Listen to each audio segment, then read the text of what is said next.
Hã?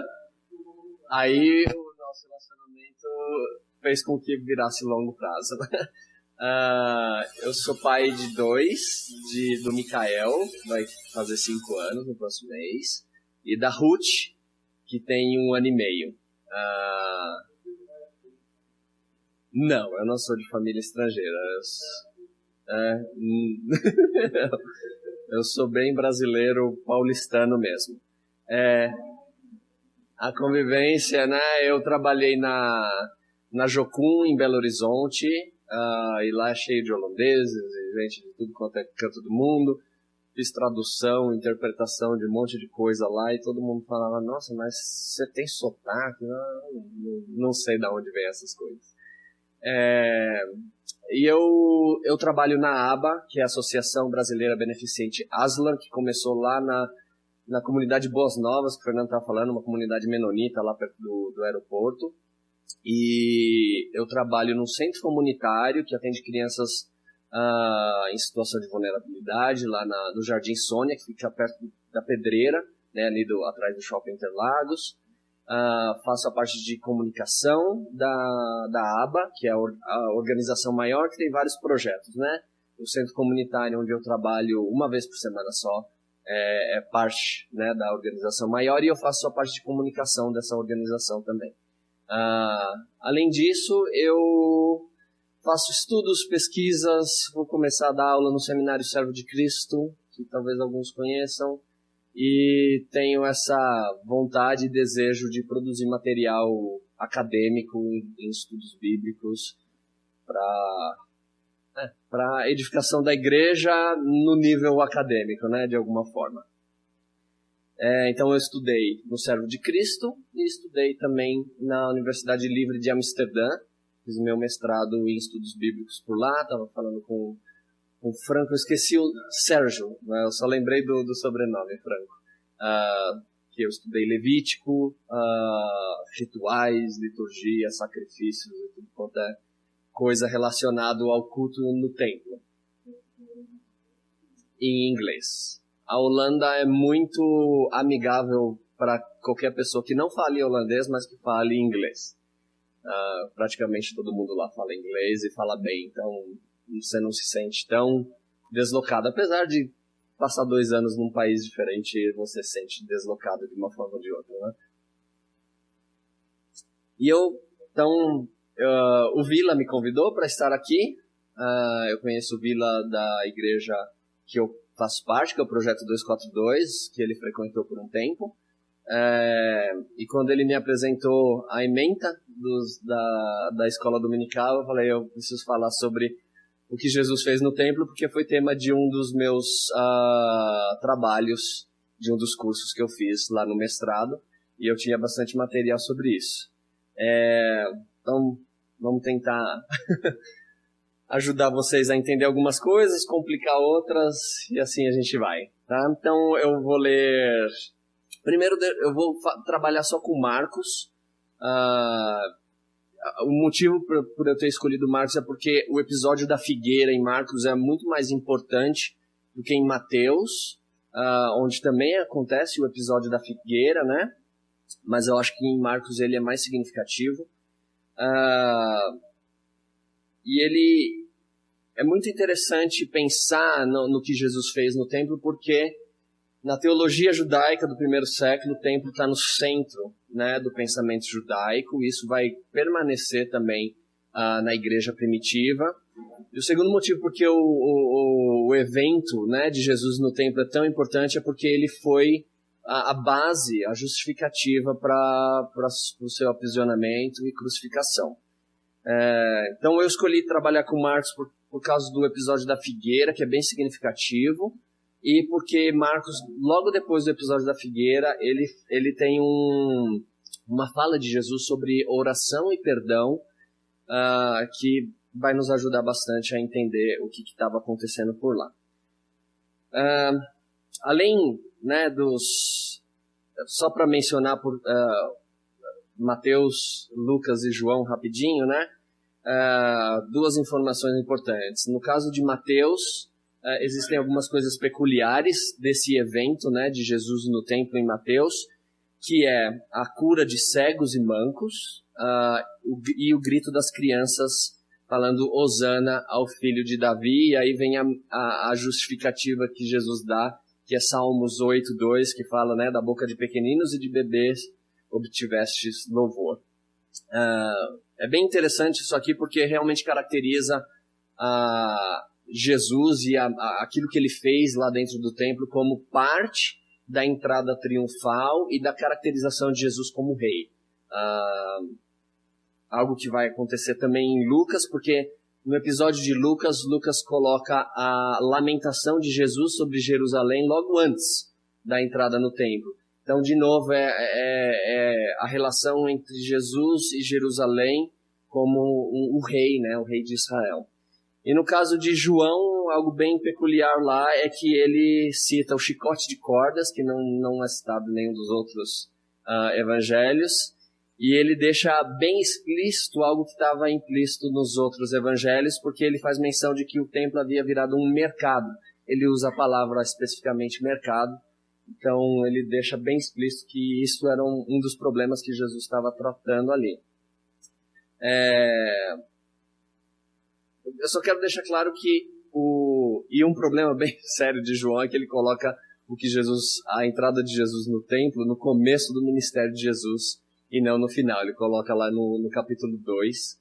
Isso complica bastante as coisas da cronologia, e Marcos também vai complicar, a gente vai ver isso. Mas só para deixar claro, quando Jesus entra no templo, obviamente as questões do mercado, desordem, da bagunça, tudo isso tem importância, mas existe algo muito mais importante que tem a ver com essa caracterização de Jesus como rei.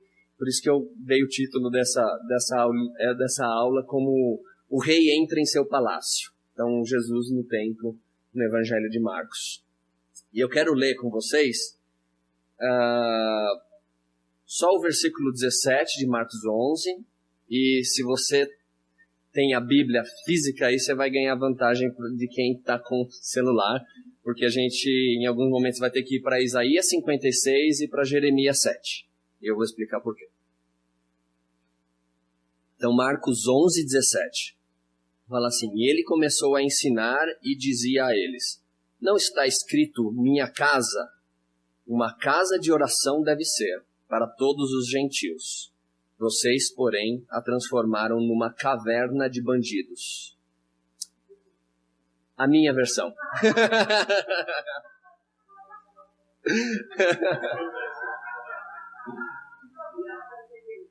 Né? Qual versão?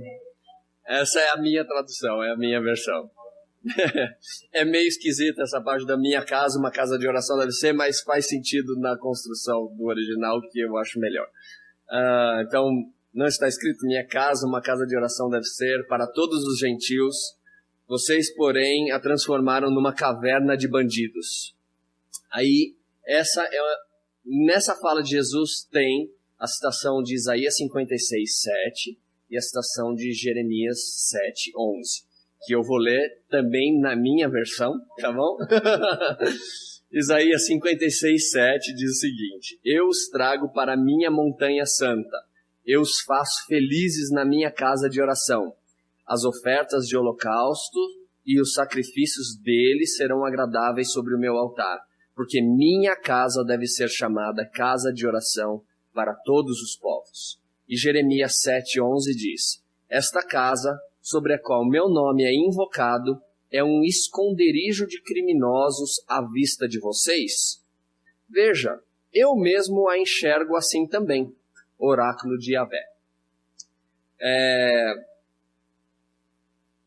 Então, como eu disse, o versículo, né, de Marcos 17, ele é composto por essas duas citações do Antigo Testamento, Isaías 56, 7 e Jeremias 7, 11. E a forma como ela é feita é uma forma de paralelismo e comparação. Então, a minha casa deveria ser uma casa de oração para todos os povos. Pelo contrário, ela está sendo usada como uma caverna de bandidos. E é nessa estrutura básica de comparação que Jesus baseia então o protesto dele lá no templo. O propósito divino para o templo como sua casa está relacionada à prática da oração para todas as nações. E esse propósito divino foi frustrado pela audiência de Jesus e também pela audiência lá de Jeremias 7:11, que em vez de estar sendo usado para isso, estava sendo usado como um esconderijo de assaltantes ou caverna de bandidos, né? Eu fiz essas duas escolhas e depois vocês vão entender por quê.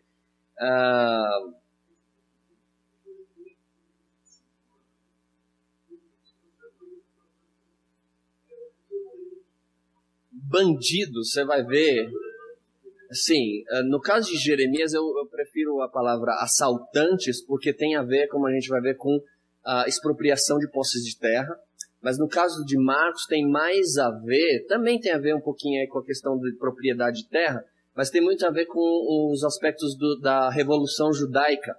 E aí Jesus, a gente vai ver aí, Jesus é acusado, você é um bandido, você é um revolucionário. Jesus, quando é preso, fala, vocês vêm aqui me prender com pau e pedra como se eu fosse um bandido, que é o pessoal zelote ou os outros judeus da época que viam na revolução armada a chance de tomar, né, de novo a sua soberania diante de Roma. Então, por isso que eu escolhi bandidos, porque bandidos eram um termo usado para esse pessoal. Então tem muito a ver com como a audiência de Jesus ali estava, assim como no caso de Jeremias, estava usando o templo de uma forma que era contrastante com o propósito divino para o templo. E para a gente entender, a gente vai ter que entender um pouquinho do contexto de Isaías 56, um pouquinho do contexto de Jeremias 7, mas principalmente no caso de Marcos, o contexto com a história da figueira. Eu vou explicar por quê. Tem uma característica de como Marcos narra a sua história, que o pessoal, o Kirchner, quem estudou Kirchner? O Fernando, desculpa. O Kirchner, lá no Servo de Cristo, fala sanduíche marcano. O pessoal usa isso nos estudos de Marcos. E o que ele faz? Ele coloca uma narrativa de um evento. Antes da conclusão desse evento, ele coloca uma outra narrativa. Por isso, sanduíche, né? Você tem as duas partes separadas por um miolo. Então, pão, carne e pão. Então, essa é uma manobra, né, editorial que Marcos faz da sua narrativa. E no caso do templo, então, a gente tem figueira, templo, figueira. E eu vou já passar por essa parte. Mas o Rick Watts, que alguns com quem eu estava conversando aqui mencionaram, ele faz a divisão do capítulo 11 e 12 de Marcos, ele faz a seguinte estrutura, que é, Jesus faz a entrada triunfante como rei davídico, né, como Messias. Vocês ouviram na semana passada, né? Logo depois vem a figueira é amaldiçoada. Em terceiro lugar tem o protesto de Jesus no templo como miolo de todas essas coisas. Depois vem a figueira ressequida e o ensino, a resposta de Jesus para Pedro sobre oração e perdão. E por último vem Jesus rejeitado, mas ele é vindicado como rei davídico entre capítulo 11, versículo 27 e capítulo 12, versículo 12. Então nessa estrutura, essa peculiaridade de Marcos de trabalhar com essa ideia de um sanduíche, né, narrativa de um evento, outro evento, aí a conclusão. Então a gente tem que pensar que a entrada no templo ela faz parte da narrativa também sobre a entrada triunfal. Então não dá para a gente ficar separando muito essas coisas. No jeito como Marcos construiu, ele usa uma preposição em grego que é e Jesus fez, e fez. Então é uma sequência de ações, todas conectadas uma com a outra. O interessante é que lá no versículo 11, né, e aqui vai ser um pouquinho da confusão cronológica, eu li, né, na ementa, vocês tentaram deixar o mais bonitinho possível a cronologia, mas é muito complicado, os evangelhos trabalham de forma diferente. Então a gente tem o seguinte: Jesus fez a entrada triunfal e ele chega em Jerusalém e ele só olha tudo que está acontecendo em redor. Está lá no versículo 11. E aí o texto diz que era tarde, então ele foi para Betânia. E aí, nessa ida para Betânia com os 12, a gente tem uma quebra de um dia. Depois, no dia seguinte, ele sai de Betânia, vai para Jerusalém, onde vai acontecer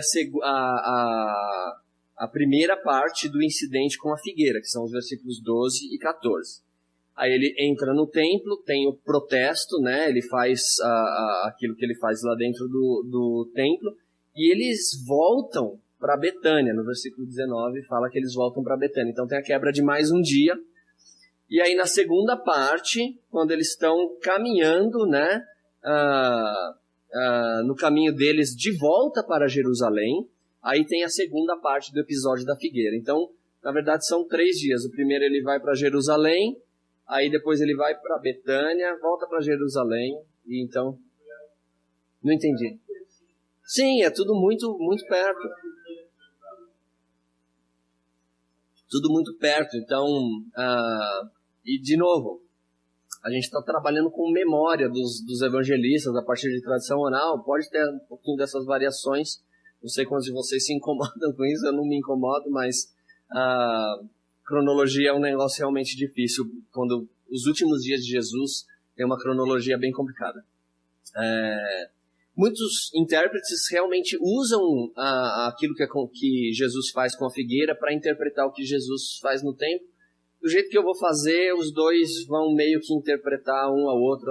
O que acontece com a figueira interpreta o que Jesus fez no templo, o que Jesus fez no templo vai interpretar um pouco do que acontece com a figueira, e assim a gente vai talvez enriquecendo um pouquinho a nossa interpretação. Então eu quero pensar um pouquinho no contexto de Isaías 56, um pouquinho no contexto de Jeremias 7.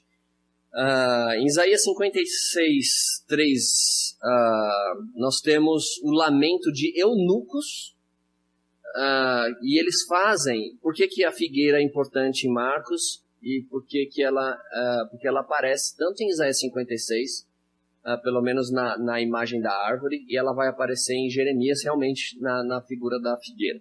Então em Isaías 56, 3 nós temos os eunucos reclamando, ou fazendo um lamento, fazendo uso da imagem de uma árvore seca.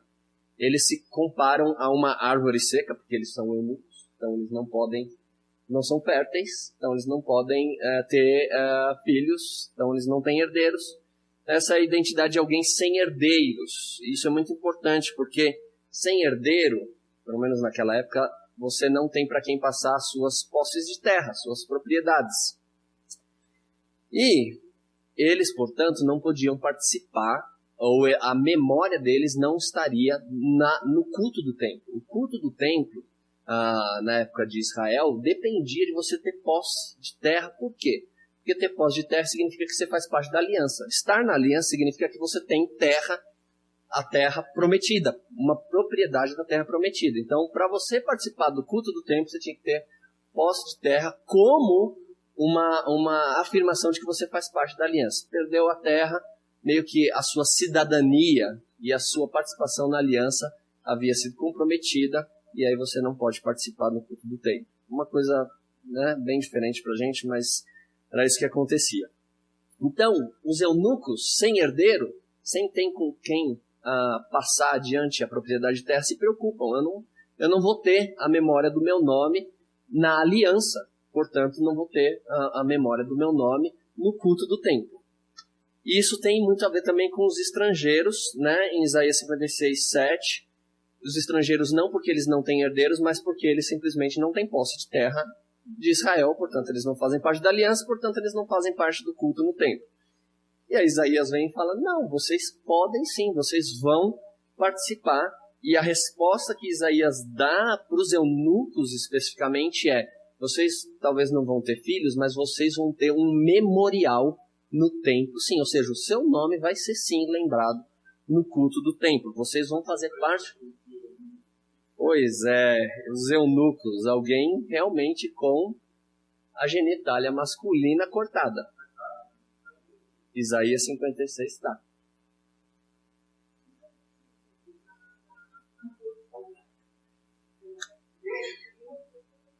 Sim, eu não tenho certeza que essa referência é a eunucos da corte judaica. Pode ser eunucos que vieram de outros lugares e estejam como parte do povo. Não sei, porque Isaías 56 já é uma parte que está aí do pós-exílio, então tem a movimentação de pessoas de outros locais. Não tenho certeza sobre isso. Servidores públicos, próximos ao rei, e por isso eram eunucos por causa do harém e toda essa história. Mas eram. Uhum. Desculpa. Sim.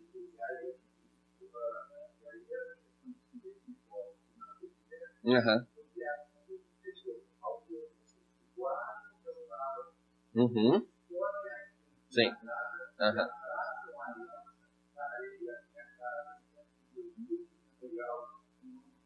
Exato. Então, a gente vai ver um pouquinho sobre essa questão de qual é a condição deles fazerem parte da aliança. Né? Pela lógica ali da aliança da terra prometida, a lógica é ter posse de terra, ter propriedade que você passa para o seu herdeiro, e aí você pode participar do culto, porque o culto é a celebração da aliança. Por isso que a relação aí com a terra é muito importante. Eu vou chegar nessas partes. Se não responder a pergunta de vocês, vocês podem me questionar de novo.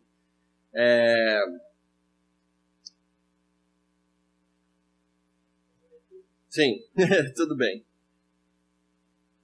Então, como eu disse, essa parte tem a ver com a expectativa do fim do exílio, né? Porque 56.1 fala sobre a libertação. Salvação, libertação, a palavra é meio parecida, né? A salvação e libertação que vem de Deus, né? De Yahvé. A gente vai chegar nessa parte dos versículos 4, 5 logo. Então, mas vamos olhar para Jeremias, porque Jeremias usa a figueira como uma parte da descrição de como Deus iria julgar o seu próprio povo. Então tá lá Jeremias 8, um pouquinho depois, Jeremias 8, 12, 13. Eu vou explicar. A mensagem é que Judá perderia sua terra para os inimigos, e esses inimigos iriam devorar as suas colheitas, né, as colheitas de Judá. Entre essas colheitas está a colheita de figos. Ou seja, haveria os inimigos iriam devorar as figueiras, né? Então, você tem a figueira tanto em Jeremias quanto a árvore seca em Isaías, e é isso que torna o uso da figueira em Marcos algo bastante interessante. Essa ideia em Jeremias, ele considera que o culto no templo, né, o pessoal considerava o culto no templo, a existência do templo, como uma garantia de que Deus estava com eles, de que Deus habitava com eles, de que a aliança estava firmada. Portanto, não havia risco de inimigos entrarem, tomarem a terra prometida, tomarem a terra que faz parte da base da aliança entre o povo e Deus. E aí Jeremias vem e fala, não vai ser assim, o templo vai ser destruído, os inimigos vão tomar a terra, eles vão devorar suas colheitas, e não tem como reverter essa situação da perda da terra, da quebra da aliança e, portanto, da celebração da aliança no templo. Então, em Isaías, você tem um povo que está excluído da aliança, que está excluído do culto no templo, tendo a garantia de que eles vão participar, eles vão fazer parte. E em Jeremias, a gente tem o povo achando que porque eles têm o templo, que eles estão adorando no culto, e Jeremias falando, esquece, isso não é garantia de nada, vocês vão perder a terra, vocês vão quebrar a aliança e acabou. Então você tem nos dois casos um tripé da aliança, um tripé na verdade, que é a aliança, posse de terra e adoração no templo. E esse tripé está fundamentado no fato de que Deus habita no meio do seu povo, e a aliança é o fundamento da posse de terra, que é celebrada na adoração do templo. Por isso que na adoração do templo tem muita comida, porque é fruto da terra, e a terra é parte da aliança. Essa é a ideia de aliança e a terra como parte da celebração do culto no templo. E aí em Jeremias a audiência é acusada de infidelidade à aliança, porque eles acumulam muitas posses de terra. Depois a gente vai ver um pouquinho mais disso. Eles acumulam muita posse de terra, Então eles limitam a terra de outros membros da aliança, tornando o culto no templo a celebração de seus assaltos e bandidagem, e não a celebração da aliança. Só para, se vocês estão procurando aí, Jeremias 5, na verdade, não é um pouco antes do episódio no templo, mas em Jeremias 5. Eu vou chegar lá, a gente vai ver essa parte. Aí quando a gente vem para o episódio da figueira em Marcos, né, a gente aponta, né, ainda mais nessa direção da perda da terra, da celebração da aliança. Então é dito que Jesus estava com fome, versículo 12, lá em Marcos. Jesus estava com fome, procurou algo na figueira. O que ele encontrou na figueira foi aquilo que ele já havia visto de longe, ou seja, só folhas. Então, por mais que ele tenha vasculhado a imagem, aquilo que ele encontrou na figueira é a mesma coisa que ele já tinha visto lá de longe, somente folhas. Então, nessa descrição, a figueira não cumpre com a sua função em conformidade com as necessidades de Jesus.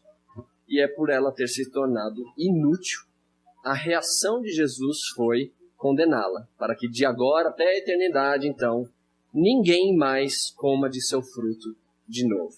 No versículo 14. Então, nessa descrição, a figueira, que ainda poderia ter certa aparência de fertilidade e de vida, né? Porque tem folhas verdes, que Jesus viu lá de longe. Como ela não tem frutos, ela se torna inútil diante da necessidade de Jesus. E por isso que ela vai desaparecer. E é como a gente vai ver a analogia apropriada para o templo, para aquilo que o templo, como o templo estava sendo usado na época de Jesus. Então vamos lá, os motivos para o protesto de Jesus. Diversas ações de Jesus no templo parecem ser uma clara crítica à liderança sacerdotal da sua época, que governavam as atividades no templo. Aí eu vou citar só algumas aqui para a gente ter uma ideia. Então existia uma disputa farisaica. Os fariseus eles não eram tão inimigos assim, né? Eles tinham qualidades, eles eram parte do povo, estavam tentando fazer o povo entender a lei, tentando obedecer a lei. Então tinha uma disputa farisaica ali, que tipo de oferta de animais poderia ser ofertada no templo. Alguns, os sacerdotes, obviamente, eles iriam enfatizar a questão da pureza do animal e de sua aparência física imaculada, que vem lá de Levítico, né? São as condições de Levítico. Só que com isso, então, você tem os animais com a estampa de qualidade dos sacerdotes sendo vendidos no templo, e aí você perde a relação entre o ofertante e o animal, que é muito importante para a oferta. Não dá tempo de eu explicar isso, mas essa relação entre ofertante e animal era muito importante. E os fariseus enfatizavam essa característica. Não, é necessário que o animal seja seu, seja propriedade sua, e não só um animal com selo de qualidade de sacerdote que você vai lá e compra com suas moedas. Sim. Sim. Uhum. Sim. Exato. Aham. Isso.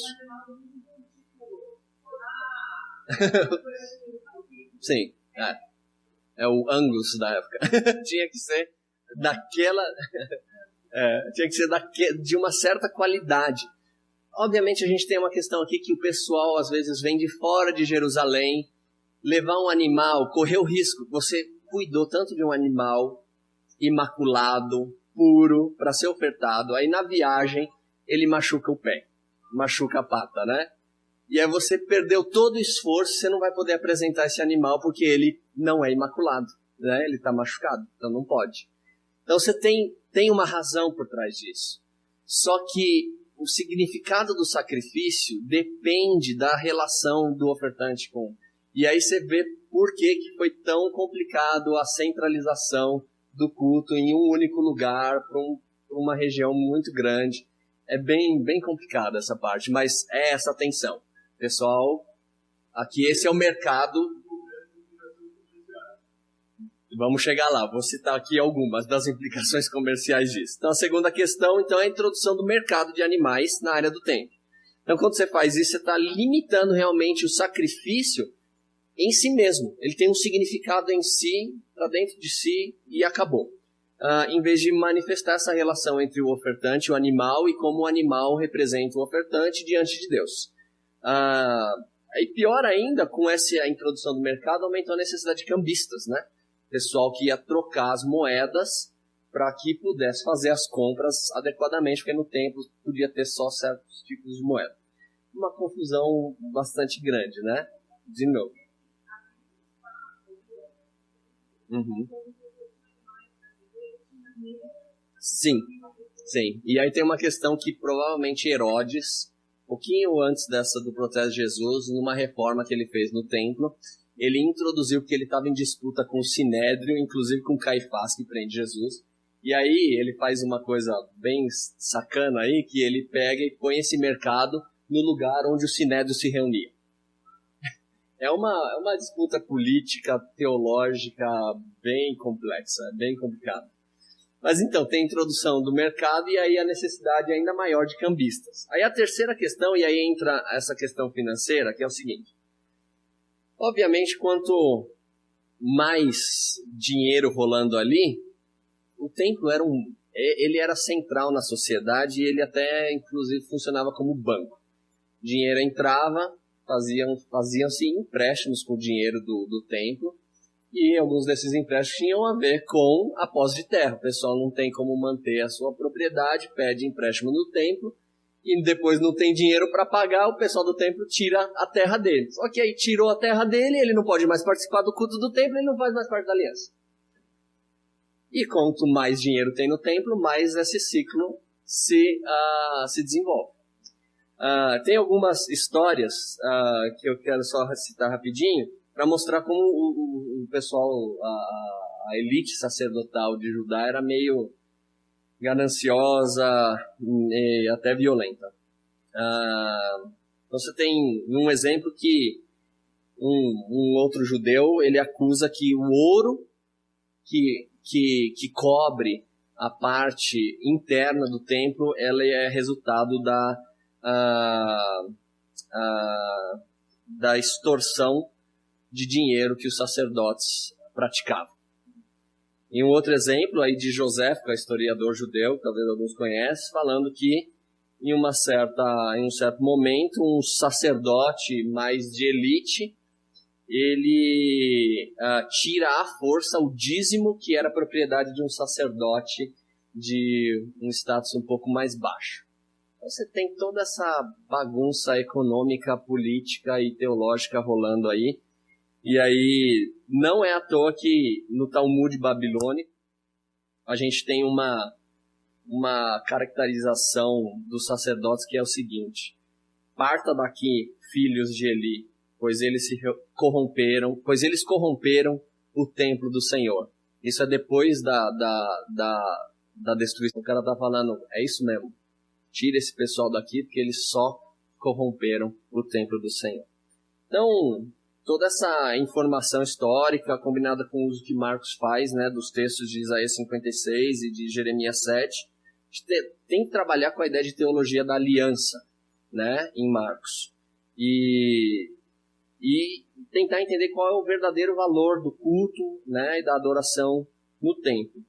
E quando a gente olha para Isaías 56, aí vem a resposta para você, talvez, que é a ideia do compromisso pessoal de fidelidade à aliança, evidenciada por um comportamento justo e profundo de piedade, à luz da esperança de libertação e salvação que Deus iria trazer. Isso é o versículo 1, versículo 2, e aí tem a questão de de não profanar o sábado e tal, que eu vou ver lá no finalzinho. Esse é o critério de participação no culto, que obviamente implica em questões de posse de terra, questões financeiras, né? Mas a questão aqui é justiça, retidão, e isso baseado na esperança da libertação que Deus vai trazer para o povo. E aí a separação entre adoração e fidelidade à aliança, que é evidenciada no culto do templo, que fica caracterizado pelo roubo e pelo assassinato, como está lá em Jeremias, é o critério do julgamento de Deus sobre o templo, né? E tal julgamento vem, então, pela perda de terra e pela destruição do templo. Então, a condição para a experiência de salvação de Deus em Isaías 56, ou seja, a justiça e retidão, ela não estava sendo observada pelo pessoal da época de Jesus, e por isso que Jesus faz um ato que se refere à destruição do templo. Então, o protesto e a perda da terra, obviamente, né, porque os inimigos iriam tomá-la. Então, o protesto de Jesus é uma ação representativa de purificação daquilo que marca a adoração do templo como algo simplesmente financeiro, autorrestrito em seu significado e efeito, exclusivo para um pequeno número de pessoas, excluindo um monte de outras pessoas. Sim.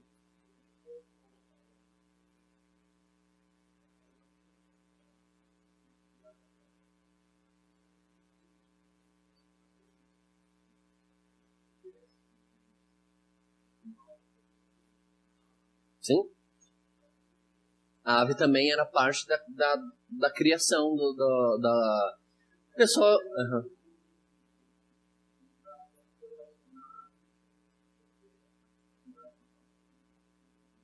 Sim. Uhum. Sim, era uma opção. Por isso que talvez a justificativa de falar eu vou viajar e tenho que levar meu animal, e talvez ele, se for o caso de um quadrúpede, é muito mais problemático do que se você tem uma gaiola e leva um pombo. Então existiam formas de você driblar, né, esse problema, que não fosse a introdução de um mercado de animais com selo de qualidade de sacerdotes. Então, você poderia ofertar também farinha. A grande questão é que as ofertas eram para Deus, mas também eram para o povo. O povo queria comer e aproveitar. Celebrar a aliança não é só você adorar a Deus nesse sentido, aqui você ir lá. Celebrar a aliança significa que você desfruta dos benefícios da aliança, e um dos benefícios da aliança é você ter posse de terra, você ter um animal que você pode esquartejar, pôr no fogo e comer. Que era algo raro na época, porque por causa do valor do animal, você não comia carne desse jeito, né? Então, a celebração da aliança é você celebrar e desfrutar dos benefícios. Mas você está certo, tinham outras formas de driblar esse problema. Então, o protesto de Jesus é baseado nesse critério, né, de como deveria ser o culto no templo. Um ambiente para desfrutar da presença de Deus, numa adoração de celebração da fidelidade à aliança, uma fidelidade que parte do adorador e do próprio Deus, né, a fidelidade do próprio Deus. Então, à luz de Isaías 56 e Jeremias 7, não há dúvida de que o protesto de Jesus no templo torna explícito ou implícito a coisa, significa um julgamento divino e a destruição do templo e a perda da terra. Tá? O protesto em si é um pouco diferente daquilo que Isaías e Jeremias fez, porque nenhum deles agiu de tal forma que falou, realmente vai destruir tudo isso aqui e acabou. Então quero explicar só claramente qual é o significado de tudo isso em Marcos, da ação de Jesus no templo lá para Marcos. Há duas ações bem intrigantes em Marcos. Quando Jesus entra no templo, logo depois da entrada em Jerusalém, e depois quando ele está andando em direção ao templo no dia seguinte. No templo, Jesus olha tudo em redor. É uma expressão bem interessante lá no versículo 11. Versículo 11. Tem aí? Ele olha tudo em redor, né? Uhum. Isso, tendo observado tudo ou olhando tudo em redor. E vindo de Betânia em direção ao templo, ele vê uma figueira de longe. Então tem essa questão de Jesus ver, enxergar. E eu sugiro que isso tenha a ver com Jeremias 7,11. Na minha versão, né, Deus enxerga o templo, né, também como um esconderijo de bandidos, que funciona como um julgamento divino. Né, Jeremias 7,11 fala, vocês parece que estão vendo o templo como um esconderijo de assaltantes. Pois é, eu vejo assim também. Né, é o jeito que Deus fala, que é um julgamento divino. Aí Marcos vai além, ele acrescenta duas expressões interessantes. Ele fala de agora até a eternidade, no versículo 14, de agora até a eternidade. E ele fala no versículo 13, não era época de figos. Para Marcos, a ameaça do protesto de Jesus no templo é o começo de uma nova época. Jesus vê as coisas, ele fala, acabou essa época.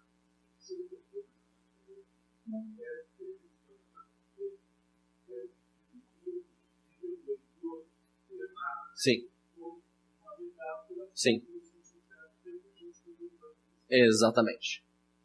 Sim, é isso. E eu vou chegar lá porque ela vai secar da raiz, a partir da raiz. Então é o seguinte, né? Então ele fala que acabou a época, não era a época de figos.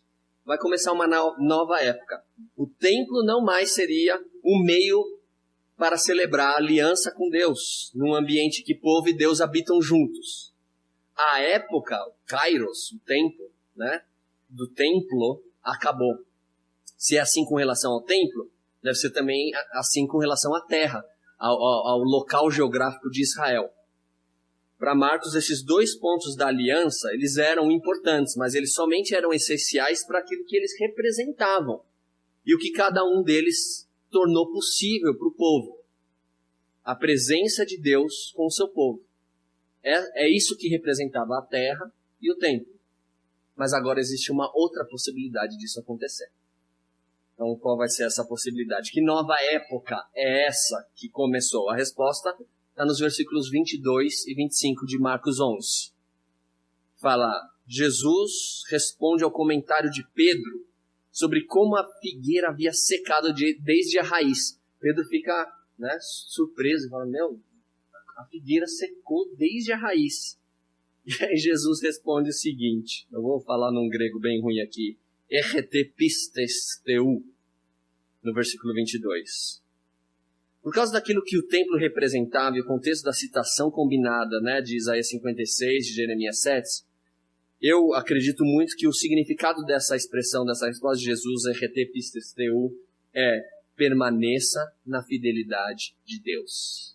Como que está na versão de vocês? Está meio diferente? Tem de fé em Deus. Permaneça na fidelidade de Deus. Pistes a fidelidade, fé se tornou uma palavra que já não está ligada à fidelidade, infelizmente, mas no grego é a mesma coisa. Permaneça na fidelidade de Deus.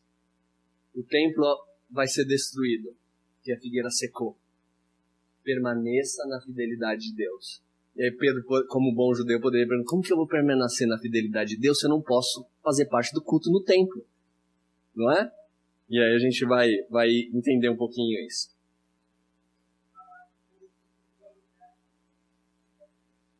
Hoje em dia é diferente.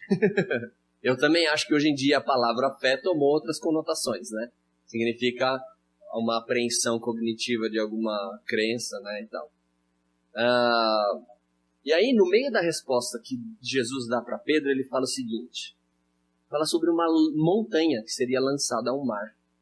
Né? Ele, no versículo 23, eles estão indo em direção ao templo, e Jesus, na direção do templo, acontece esse diálogo com Pedro, por causa da figueira, ele fala, esta montanha. Ele não fala uma montanha, ele fala, esta montanha. E em Isaías 56, nós temos a montanha santa de Deus, que é a montanha do templo. Então, o que nós temos aqui na fala de Jesus é o seguinte. Jesus falando para a montanha que se você permanecer na fidelidade de Deus, você pode dizer para uma montanha, levante-se, exalte-se, né? Se coloque em pé e lança-te no mar. Isso é uma analogia, uma metáfora sobre a destruição do templo. Eu vou explicar que essa imagem é muito, muito interessante. É o texto de Isaías... né, como eu falei, o texto de Isaías fala sobre a montanha santa, que era a montanha do templo. E aí, né, Jesus fala, levanta-te e lança-te ao mar, e essa é uma inversão da expectativa que a gente vê em Isaías 2:2. Eu vou ler, não precisa se preocupar. E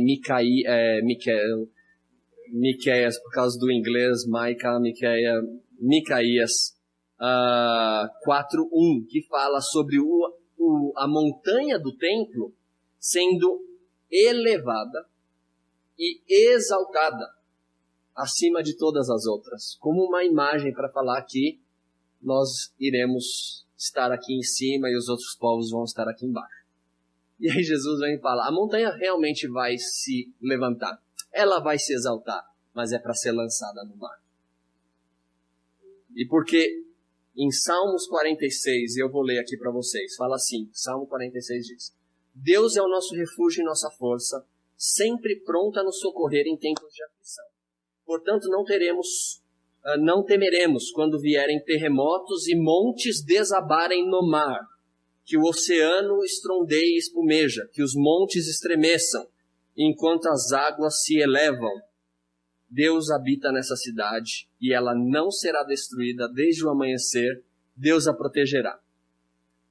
E aí Jesus usa a mesma imagem de um monte sendo jogado no mar, que no Salmo 46 é uma imagem para dar confiança para os judeus, para falar: a nossa cidade nunca vai ser destruída, o templo não vai ser destruído. E Jesus usa essa imagem para falar: o templo vai ser destruído, vai ser jogado no mar. Permaneça na fidelidade de Deus. Não se preocupem. Isso vai passar, mas a aliança, a celebração da aliança e a fidelidade de Deus não vão acabar por causa disso. É uma inversão das expectativas e uma inversão muito drástica, né? Muito importante. Agora, por quê, né? Como que, então, se o templo vai acabar, como que eu vou evidenciar, né, a minha fidelidade à aliança e como que eu vou celebrá-la agora? Então, assim como no caso de Isaías 56, com os gentios e os eunucos, a gente está falando aqui de justiça, a gente está falando de retidão, baseado na esperança de salvação e libertação que Deus vai trazer. E aí Jesus, então, em Marcos 11, no versículos 22 e 25, fala sobre a oração e o perdão. Deixa eu achar. Né? A raiz do ensino de Jesus permanece nessa esperança de Isaías, na esperança na fala de Jeremias, pois ele vai enfatizar a retidão e a justiça, falando sobre a oração e perdão. O perdão de Deus era um requisito para a experiência da sua presença santa, e agora ela está vinculada com a oração e o perdão aos outros. Perdão aos outros não é só essa coisa de perdoar, tem a ver com justiça, tem a ver com retidão, tem a ver com viver com os seus irmãos de uma forma justa, né? Então, nessa nova época, permanece o critério da fidelidade à aliança, que tem a ver com justiça e que tem a ver com retidão, mas agora não mais centralizado no templo e na terra, mas centralizado no próprio Jesus. As 3 colunas: pós da terra, aliança, eu usei a aliança como, e a celebração da aliança no templo. É isso. Ele está propondo ainda a celebração da aliança, a aliança, mas onde isso vai acontecer? Ou como isso vai acontecer? No Cristo e não no templo. É bem radical, mas não é espiritualização, e eu quero chegar aqui na nossa conclusão, que a gente está chegando aqui no final. Muitas vezes, né, a gente tende a, por causa disso, né, não é mais no templo, não tem mais a ver com terra, chão, então é espiritualização. E eu quero dizer que não. Em primeiro lugar, por que não? Deixa eu chegar aqui. Em primeiro lugar, porque a entrada no templo, aquilo que Jesus faz no templo, tem a ver com a sua entrada triunfal em Jerusalém. Então, a gente ainda está trabalhando com um rei. Se a gente está trabalhando com um rei, ou a gente está vendo ali um rei, a gente está pensando em palácio, a gente está pensando em reinado e domínio, ou seja, espaço geográfico, e a gente está falando sobre lei ainda, né? Porque todo rei tem uma lei. Para entender isso, só para vocês entenderem por que Jesus, quando entra no templo, ele está entrando no seu palácio. Né? No hebraico, não tinha uma palavra bem especializada, um termo técnico para templo. Templo é casa de Deus, Beit Yahvé. Tá? A única palavra que chega perto disso em hebraico é Heikal, que nada mais é do que casa grande, que é um termo que é usado para o palácio do rei e um termo usado para o templo em várias vezes. Então, quando Jesus fala casa de meu pai, ou ele fala a minha casa, né, ou a casa de Deus, ele está falando sobre um palácio. E quando Jesus entra, ele está entrando como um filho de Deus, herdeiro do seu reinado. né, herdeiro do seu palácio. Agora, que tipo de rei entra no seu palácio para dizer isso aqui vai ser destruído? Né? E a grande questão, né, por que Jesus sinaliza a destruição do seu próprio palácio? Aí com essa pergunta eu posso chegar nessa questão da espiritualização. E é claro que na antiga aliança, na época dos figos, né, como a gente pensando na figueira, o entendimento de Deus como rei era muito concreto, porque o templo era um palácio, de verdade, a estrutura do templo é um palácio, né?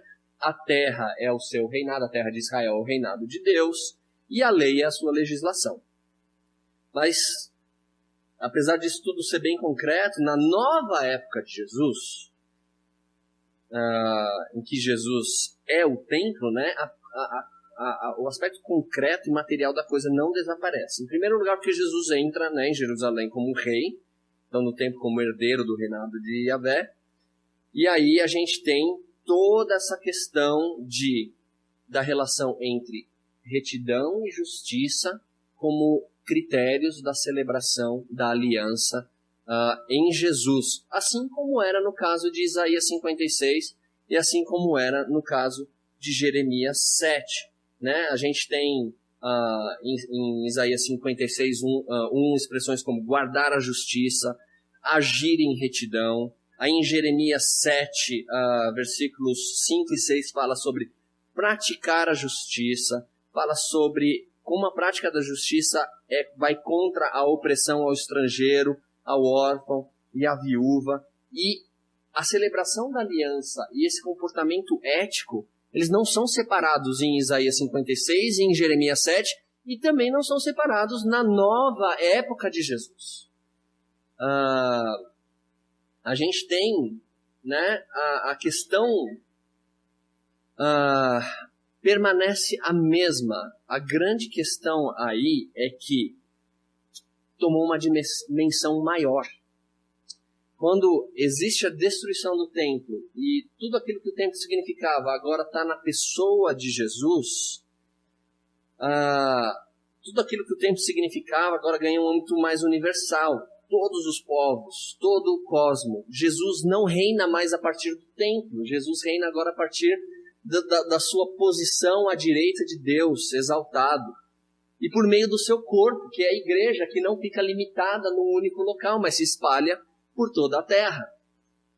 Então, quando nós vemos, não é tão diferente os critérios de Isaías 56 e Jeremias 7 para aquilo que significa o que vai acontecer em Jesus. Tanto é que Jeremias fala, quando eu chamei vocês para formar uma aliança comigo, eu não especifiquei para que vocês fizessem sacrifícios.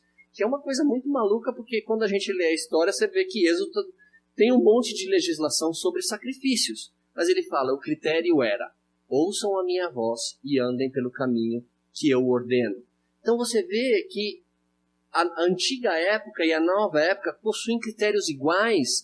A diferença está no meio pelo qual isso acontece, que não é mais a questão do templo e adoração no templo como um meio, um local geográfico específico e a terra de Israel, mas agora é Jesus se espalhando por toda a terra, que aí vai lá em em Isaías 56, que vai incluir os eunucos e os gentios, e todo mundo que estava excluído dessa celebração da aliança agora é acolhido, é bem recebido e pode fazer parte, desde que permaneça na sua fidelidade a Deus, ou permaneça em sua fidelidade à aliança. Então, eu termino com o seguinte.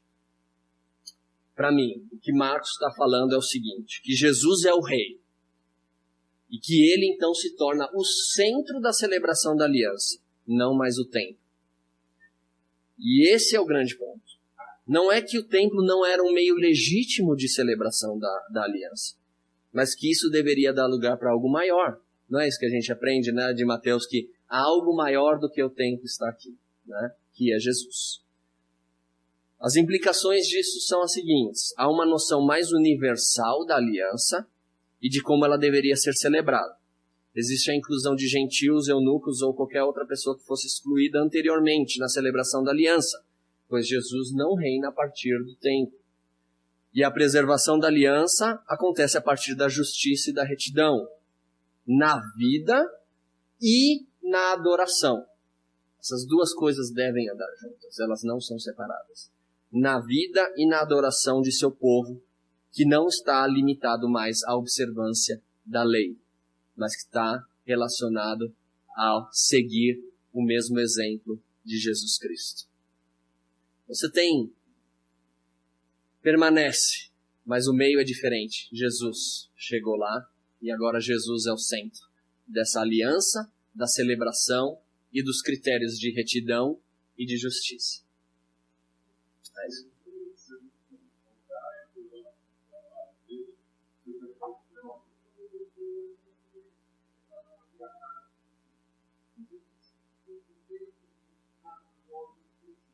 Uhum. Ótimo. Uhum. Ou Reikal, né? Ou Reikal. Reikal também era um termo, mas significa casa grande, Reikal.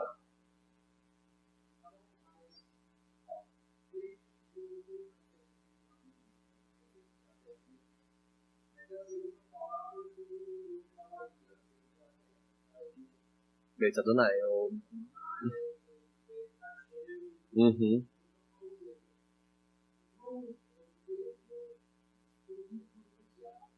Uhum.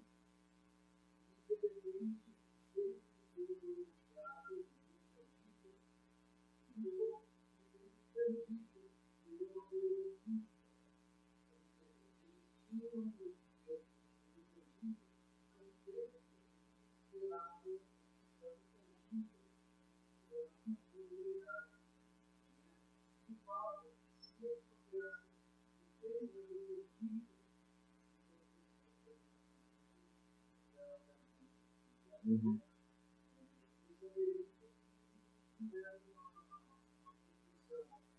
Uhum. Uma vez que o tangível impede o seu papel principal, e é isso que a figueira mostra. Jesus vem com fome. A figueira tem que dar fruto, mas não tem fruto. Então ele não serve mais. É exatamente isso. O tempo tem uma função. E muito legal a ideia de tangível e intangível, exatamente isso, por causa do nome de Deus que é impronunciável e a presença de Deus intangível. Mas como seres humanos nós criamos, e o próprio Deus nos conhece e Ele demanda que nós criemos métodos de tornar o intangível de alguma forma tangível. Mas uma vez que o tangível impede o papel que ele tem, aquela estrutura física tem, ele não presta para mais nada. E aí por isso que vem a destruição. E a condenação da figueira. É isso aí, muito bom.